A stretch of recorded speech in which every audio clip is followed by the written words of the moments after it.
Bonjour à tous, aujourd'hui on s'attaque à une opération qui demande un peu de précision, le remplacement de l'écran d'un iPhone 11 Pro. Ça peut sembler un peu intimidant comme ça, mais vous allez voir, en suivant bien chaque étape, ça devient beaucoup plus simple. Allez, c'est parti. Alors, à quoi s'attendre? Disons que c'est une réparation de difficulté intermédiaire. Il faut prévoir à peu près 25 minutes pour la faire tranquillement. Surtout, pas de précipitation. La patience, c'est vraiment la clé du succès ici. Bon, avant de mettre les mains dans le cambouis, un peu comme un chef qui prépare ses ingrédients, il faut rassembler tout le matériel. On aura besoin bien sûr d'un nouvel écran d'iPhone 11 Pro, d'un kit d'outils, d'une spatule bien fine comme l'IC Samo et d'un nouveau joint d'étanchéité. Ah, et aussi des tournevis très spécifiques, un pentalobe et un tri-wing. Un simple sèche-cheveux fera parfaitement l'affaire pour compléter notre panoplie.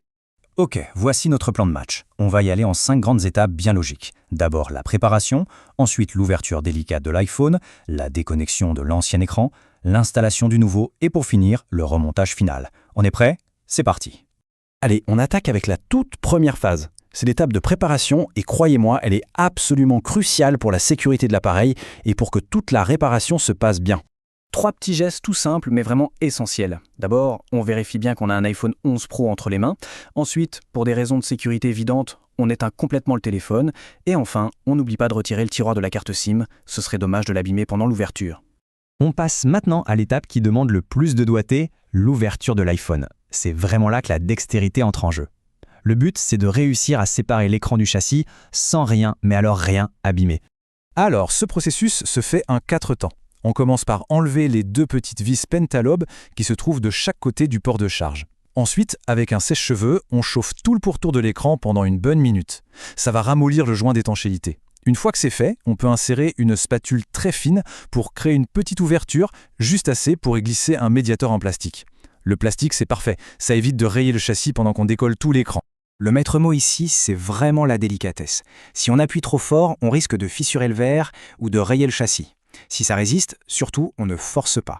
Le mieux, c'est de chauffer à nouveau un petit coup pour ramollir encore un peu la colle. Attention, moment crucial. Une fois l'écran décollé, on ne le retire surtout pas complètement. Il est toujours connecté à la carte mère par plusieurs nappes, des sortes de rubans électroniques plats qui sont extrêmement fragiles.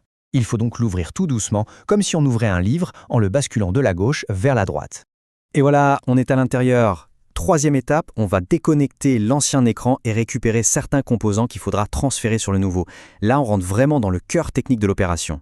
La procédure est très précise, il faut bien la suivre. On commence par dévisser et enlever les petites plaques en métal qui protègent les connecteurs. Ensuite, et ça c'est la règle d'or en réparation, on déconnecte toujours la batterie en premier. Ça met tout le circuit hors tension. C'est seulement après qu'on peut déconnecter les 3 nappes de l'écran avec une spatule en nylon.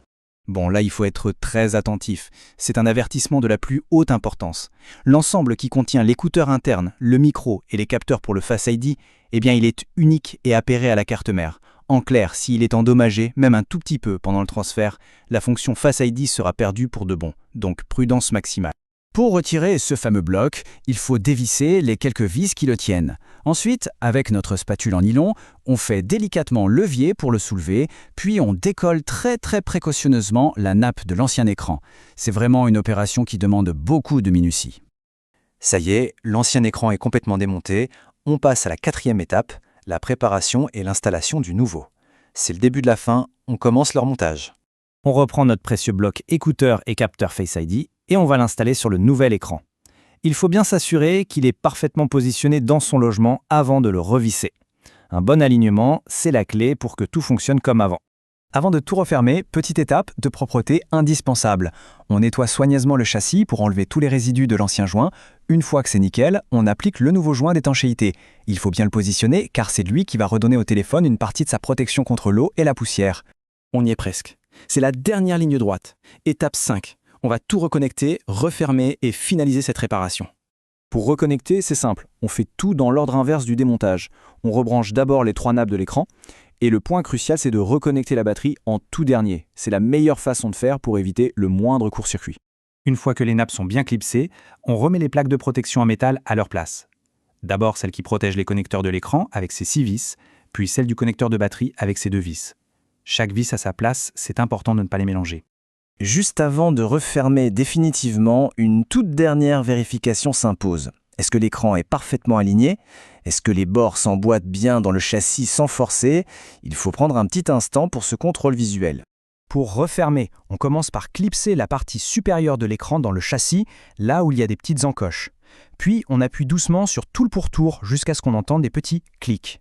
On termine en revissant les 2 vis Pentalop du bas et, bien sûr, en réinsérant le tiroir SIM.